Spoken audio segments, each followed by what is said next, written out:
Escoltes Pròxima Parada, en la ràdio d'Apunt. El pròxim 13 de febrer se celebra, de fet, el Dia Mundial de la Ràdio i aquest és el motiu pel qual estem així, no? Això ho va acordar l'Assemblea General de les Nacions Unides l'any 2012.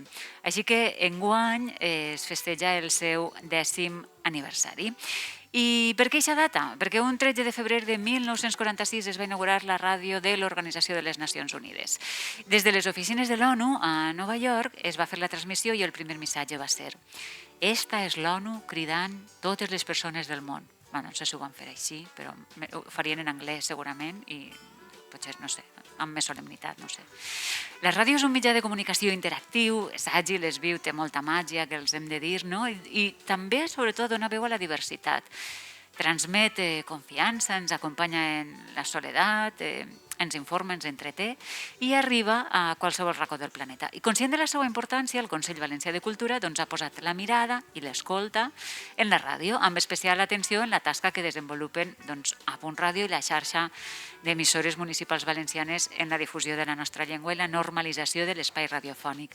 Des del Palau de Forcalló, on estem ara, en este preciós palau, donem la benvinguda a Amparo Carbonell i Núria Vizcarro. Elles són membres del Consell Valencià de Cultura, amb les quals parlarem ara, tot seguit, de la declaració del Dia Mundial de la Ràdio i ens acostaran també el treball que realitza esta institució encarregada de vetllar per la diversitat i la riquesa cultural del nostre territori.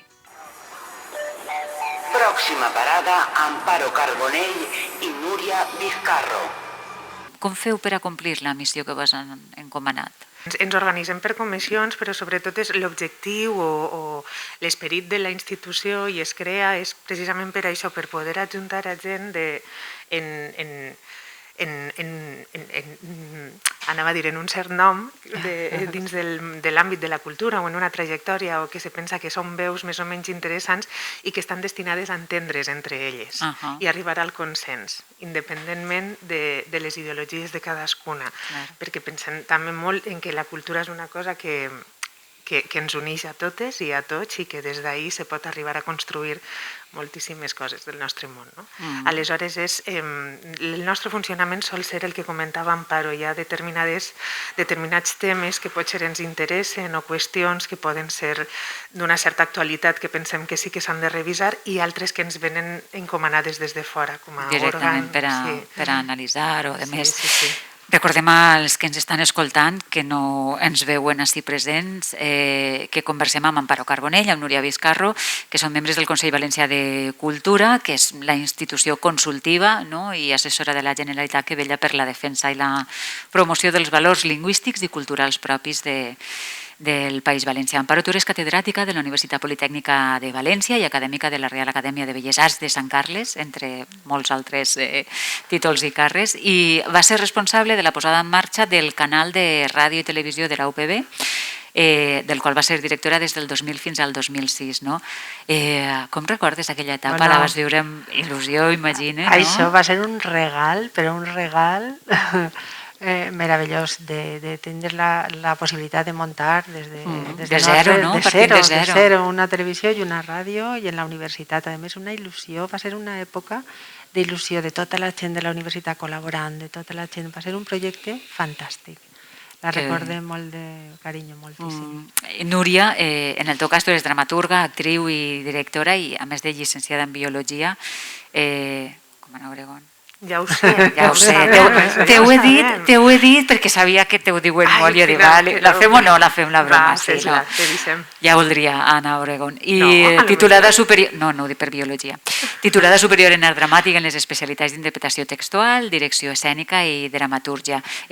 Què tens ara entre mans? Que sempre tens coses entre mans. Ara estic un poc parada, perquè tinc entre mans altres coses. És que entre mans té una nova criatura, no? Sí. Una nova encara no ha arribat. En este món serà nova i per a tu també, no? Sí, però bé, arribarà d'ací poquet, per tant ara estic intentant ja sí que anar parant un poquet. Però que fins fa 5 dies vas actuar. Sí, estava d'organitzar ara, però sí.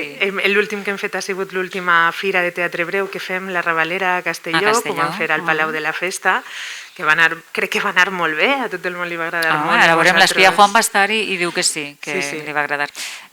Fem un repàs del primer plenari de l'any del Consell Valencià de Cultura, en el qual es van aprovar 3 informes per unanimitat, no? La concessió de bé d'interès cultural de l'ELCA, la Casa d'Oliva del poeta Francisco Brines, un segon a favor de la declaració de Vic del jaciment d'Hostalot a Vilanova d'Alcolea i un tercer informe que estudia el canvi de paradigma de la revolució digital i dels sistemes de protecció de dades, en particular dades personals privades, no? Que és un tema ara tan important. Fins a quin punt són importants aquests informes i dictàmens que fa el Consell? No dic que no siguin importants, fins a quin punt se tenen en consideració i s'actua després? Pues jo crec que sempre es tenen en consideració. Jo crec, si heu vist, tu mateix has dit, no? Són tres informes ben diferents. Absolutament. No? Però que tenen en comú que tots estan configurant la cultura contemporània. No? Per una part tenim la poesia de Brines i tot l'espai on ell escrivia i tot això. Després està també la qüestió del jaciment que és fantàstic i a més és una recuperació i és ficar el focus i la visió en punts que potser s'ignoren normalment. No? I després la qüestió més contemporània i més recent, no? De les dades i de la... Absolutament necessària. Clar, que això és absolutament necessària i que a més hi ha que fer i ficar per ahí el focus i la visió per ficar a la gent en consciència de que estem donant permís perquè entren en nosaltres i en totes les nostres coses sense adonar-nos, no? Apenes de lo que fan. I això, pues mira, pues aquestes coses, aquests informes serveixen primerament per això, no? Per a fer a la gent que reflexione en lo que està passant i al voltant, i a lo millor és un toquet d'atenció que diuen, pues esto, saps? Sí. I a lo millor si no ho pensen, i ahí tenen un puntet per fixar l'atenció. Jo crec que és molt important, a banda de que sí que ens fan molt de cas. Molt bé. He de dir que fan bé. Clar, i volia dir que dos d'ells tenen que veure en la Comissió de Llegat i Patrimoni Artístic i són informes que ens arriben directament, estos són dels que ens demanen per a poder recolzar o no el fet de que en aquest cas un jaciment i la casa d'Elca es convertisquen en bé d'interès cultural en Vic. Per tant, ahir sí que hi ha o sigui, forma part d'un procés un poc més llarg i és també una de les nostres tasques fonamentals. Fonamentals. Que bé. Com acareu el futur del Consell? Com el veieu? Bonico i asseat? Sí, no? Sí, molt bonic i molt asseat. No, l'encarem en ganes, també. És poquet a poquet, doncs, igual que parleu abans de la xiqueta i la ciència, no? I la visibilitat i la sensibilitat. Perquè la societat, la ciutadania, sap, vos coneix? Vull dir, me'n fa l'efecte que potser no sap de l'existència d'aquest organisme i de què s'encarrega, no? Sí, clar, és això. Pense que ens coneix, però ens podria conèixer més i saber exactament, i saber un poquet més a què ens dediquem, què fem, i al mateix temps també obrir les portes per a que pugui existir la interacció més clara entre ciutadania i nosaltres. Una de les coses que sí que hi ha és molt va haver un canvi de membres en el que sí que va entrar molt la llei de paritat i ara hi ha un ple on som més dones que homes. Sí, una dona més que homes. Sí. Comencem per ahí. Comencem per ahí, és això, el que parleu abans també. Són coses que són molt estructurals i que són difícils de canviar, però crec que està en la mà de totes poder-ho anar fent poquet a poquet. I per ahí hi ha un futur esperançador, jo pense, no? Jo crec que sí. Ho hem parlat moltes vegades, les dos, en tot el Consell, però nosaltres també ho parlem especialment. I pensem que lo interessant que és estar en este Consell en què hi ha professionals de totes gèneres, no? Hi ha actrius, hi ha arquitectes, hi ha metges, jo què sé, és molt interessant, una dramaturga fantàstica, no? Absolutament. I hi ha músics, jo crec que lo interessant és, i de diverses ideologies també, saps? I trobar-se en este puesto para reflectir per problemes de la cultura, jo crec que és interessantíssim, no? Perquè te dona un abanic molt ample. I el que tu dius de conèixer a la gent, de que ens conega la gent de fora, no? Jo crec que és com totes les institucions, que costa a lo millor acostar-se, saps? Però una vegada algú s'acosta, nosaltres no fem més que obrir portes i portes i portes, no? Perquè la gent entre, i jo crec que poquet a poquet ho estem aconseguint. Molt bé. Crec que sí. Volies afegir alguna cosa? Perquè és que ara veuràs, jo volia proposar-vos si heu de fer algun informe per a declarar algun altre bé d'interès cultural, no sé, se m'acut cultural, però podria dir bé d'interès de la humanitat, que seria l'espia radiofònica que tenim, que és Gemma Juan. Sí, jo ho proposaré. Sí, és que ella dins del món de les espies, sí, ella jo crec que és la que hauria de tindre el reconeixement, saps? Si més no, espereu a veure com vos tracta i després acabeu de decidir. Doncs apa, l'espia Juan. L'espia Juan. Jo t'he venut bé, ara ja és cosa teua. Ara és cosa teua. Amparo Carbonell, Núria Vizcarro, bona vesprada.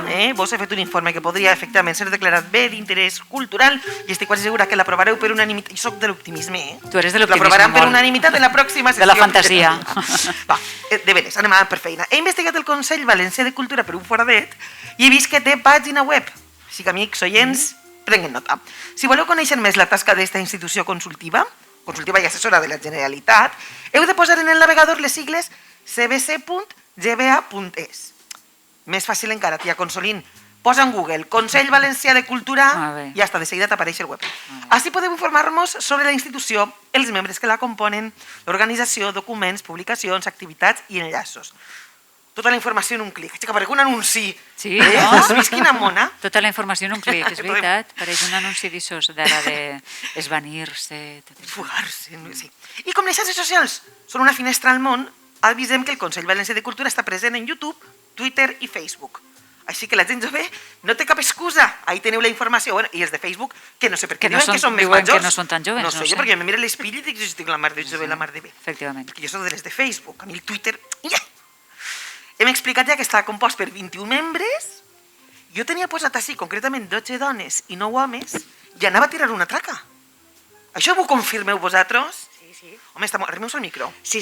Està molt bé. D'una banda em fa malícia, que encara siga notícia, però de l'altra dic, olé. Olé, per fi. Quina és la meva aportació científica a esta dada? Espera, perquè ha hagut un últim canvi, potser ara són 11 i 10.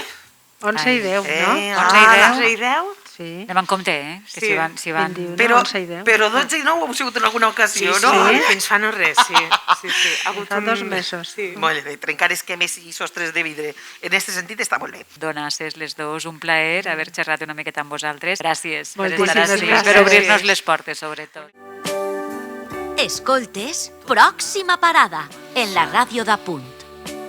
Ens havíem quedat, Gemma Juan, en què volies xerrar i volíem escoltar algú del públic. És que sí, entre el públic tenim ex, no nostres. De les nostres. Tenim algun ex, algun membre, home, no?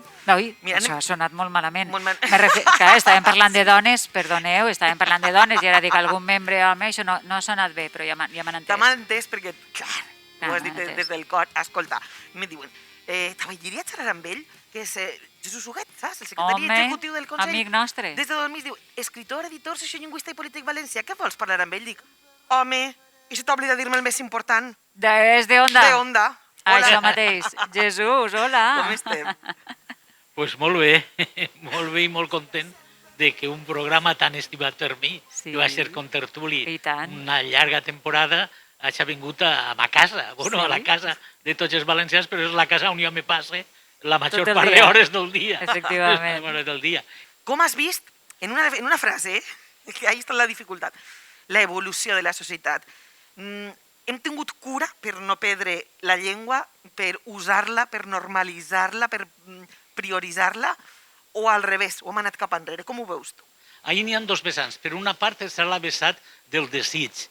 Des del meu punt de vista, a mi m'agradaria que la llengua estiguera molt millor, molt més condicionada, que socialment tinguera més transcendència, però també jo ja tinc una certa edat, no dic a la quina perquè si no sabrien l'edat aproximadament de ta mare, i més el pobre ja no. Com és ràdio, deixem la màgia, que t'imaginen així un jovenet. Però jo recorde que farà uns 50 anys hi havia un estudi d'una revista que parlava de les llengües que estaven en possibilitats de morir i parlava de que el valencià probablement era una llengua que al voltant de 2010 hauria desaparegut.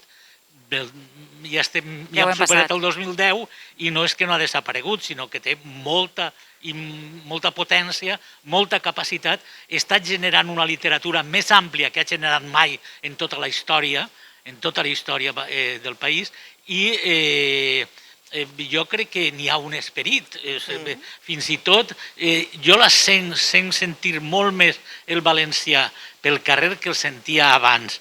També és de veres que jo la major part dels dies ho passe en el carrer i fora de les grans ciutats. Al millor que en les grans ciutats el tema està 50-50. Però vull dir que el desig és anar a més, però la realitat és que està molt millor del que estava fa uns quants anys en èpoques massa oscures i dures. I un pas endavant important en la nostra història de cura, a més de la llengua, és el naixement d'uns mitjans de comunicació que la usen. Això és cabdal. Vull dir, part d'això, anava a dir màgia, però és un treball, realment, de que hi ha avui en dia una joventut molt seguidora de grups de música en valencià que existisquen, aquests propis grups de música. Els joves que ara tenen 20 i pico, 30 i pico, són els que veien Bola de Drac en valencià. Gent acostumada a veure televisió, ficció en valencià. Possiblement ahir se puga veure els resultats i, per tant, el que podria haver ocorregut de no tindre'ls. Seria tot al contrari, no? Exactament. Sí, mira, hi ha una cosa, jo vaig estar farà uns mesos en Girona en un festival d'audiovisual i me va cridar l'atenció els audiovisuals valencians, la qualitat que tenien. És més, jo crec que era molt més elevada que la mitja dels audiovisuals i sobretot lingüísticament, bàsicament tots en valencià, crec que n'hi havia un en castellà, però tots eren en valencià, cosa que fa 40 anys era impossible. El tema de la ràdio i la televisió, la ràdio pública, fins i tot la ràdio i televisió privada està molt més present en la llengua. Però de tota manera això no vol dir que s'han de quedar assentats en aquesta situació. Hem d'anar molt més a més, perquè a més el tema de la capacitat plurilingüe de les persones es dobla o triplica o quadruplica la capacitat emocional i personal i intel·lectual també de les persones.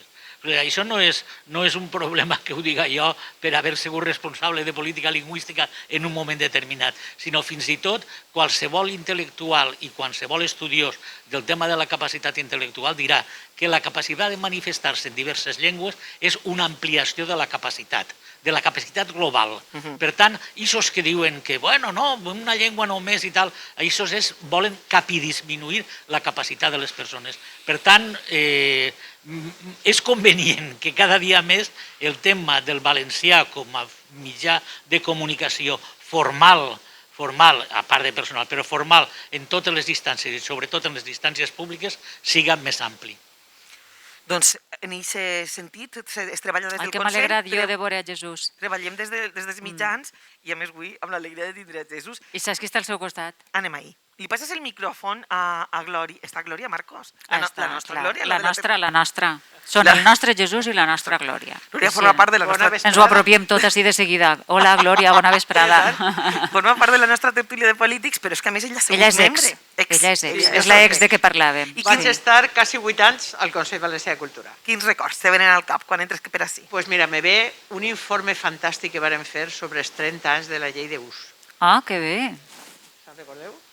Jo vaig ser membre del Consell quan vàrem fer l'informe al voltant de la necessitat de la televisió i la ràdio pública valencianes, per tant, necessàries per al desenvolupament del País Valencià. I tot això vàrem fer informes sobre la violència de gènere, en fi, sobre moltíssimes coses, i jo me sentís, en fi, crec que és una part de la meva vida com molt important, de la que me sentís molt satisfeta. Vàrem treballar molt, i per lo que dia abans Ampar, mira que des del Consell hem intentat fer premis per a les escoles, de dibuix, de redacció, tots els anys. De que és difícil que vos coneguin. Sí, per allò de que trencar un poc les portes del camp, no? Allò d'intentar, i és molt difícil. Ho dic perquè hem intentat, bueno, no sols la web, sinó tal, sinó... I és complicat. Complicat perquè sabem que és una institució molt important des del punt de vista cultural, sobretot és una institució estatutària, vull dir, està en l'estat d'autonomia del País Valencià, etc. Però és una institució on soles acudixen a nosaltres, per exemple, ho tenen clar en els pobles quan volen que un bé patrimonial se revaloritze culturalment. Molt bé.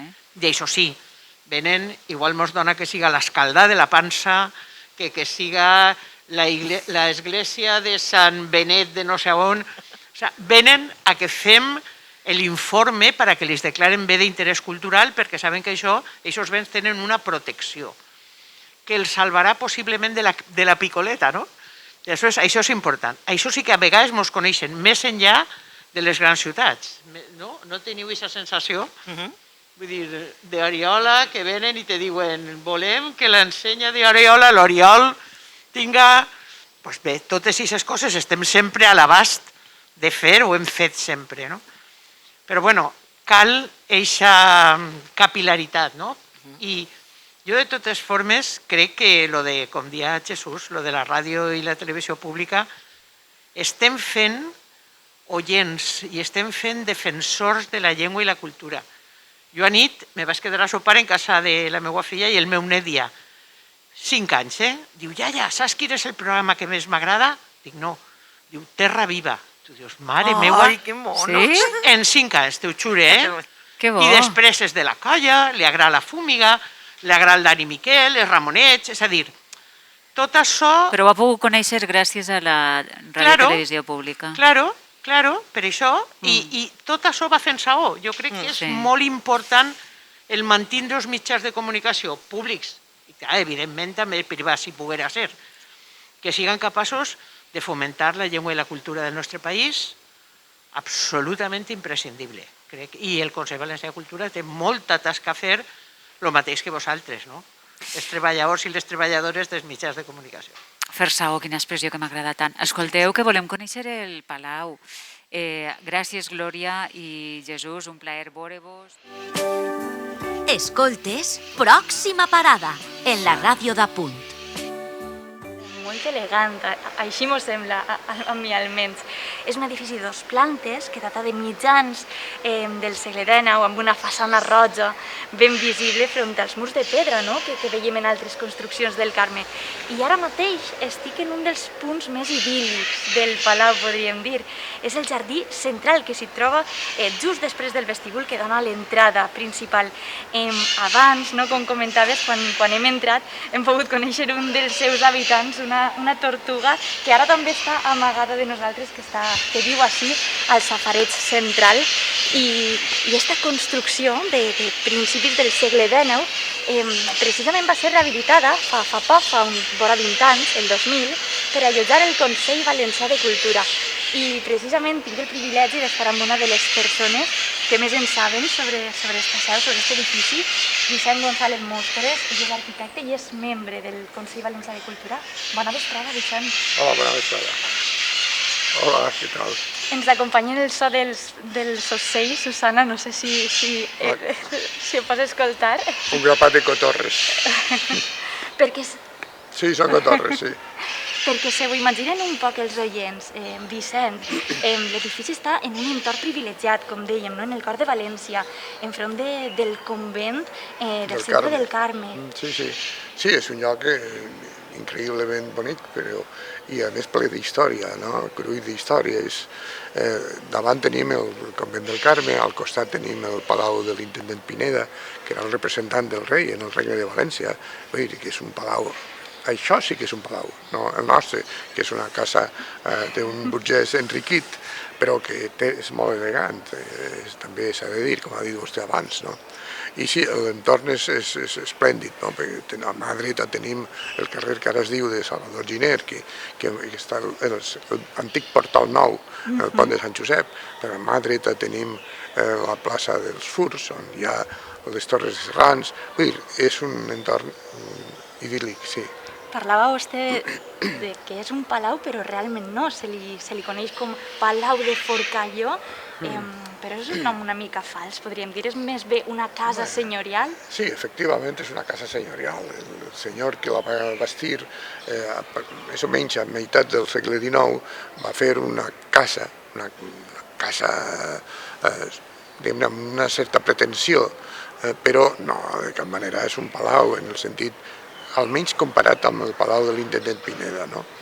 El que passa és que després l'edifici, que per altra banda té moltíssim valor arquitectònic i junt amb el jardí forma un conjunt molt interessant, poc després va canviar de mans i un tal Forcalló que venia de la Meseta li va donar el nom, el seu cognom, li va posar com a Palau de Forcalló, però ni és un palau ni el va bastir el senyor Forcalló.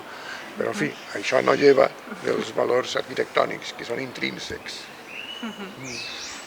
I des que va ser construït fins que va ser rehabilitat, passen més de 150 anys, podríem dir. Com canvia aquest edifici en tots aquests anys? Bueno, la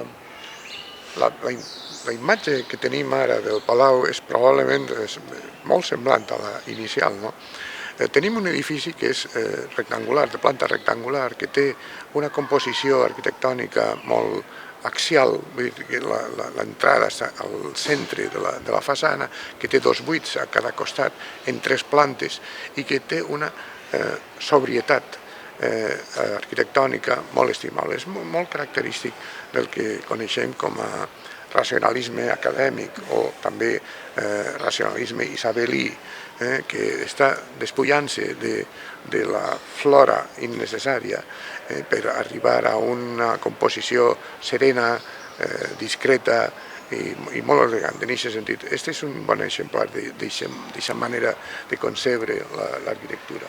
I, d'altra banda, com he dit, és un edifici rectangular, de planta rectangular, de 3 altures, que té una particularitat molt interessant, i és que tenim el pati, el portal dona a una nau, per dir-ho d'alguna manera, un espai perpendicular al carrer que connecta directament amb el jardí. Que parlem d'este jardí, no? D'este punt magnífic en el qual estem. Magnífic.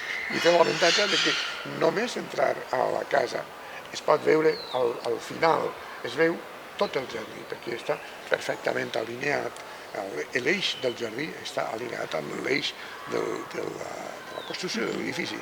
I, per tant, aquesta nau transversal, aquest corredor transversal que a mà esquerra té l'escala de pujar als pisos, però que si continues endavant arribes al jardí, que és un jardí de planta de memòria andalusí, un poc romana en certa mida i molt andalusí en altra. I amb arbres de cítrics, no? Veiem mandarines, veiem llimes.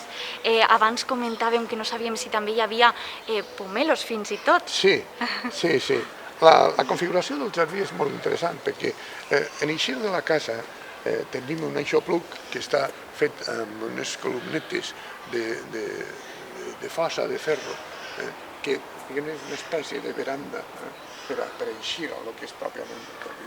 El jardí és rectangular i el rectangle està dividit per una creu, al mig del qual hi ha els safarets. Els safarets amb la tortuga, Susana. Amb la tortuga. La tortuga no sé si estava des de 1850, però en fi, com viuen tant de temps, no sé, i els safarets el que sí que té són unes cales que, arribat el moment, estan precioses.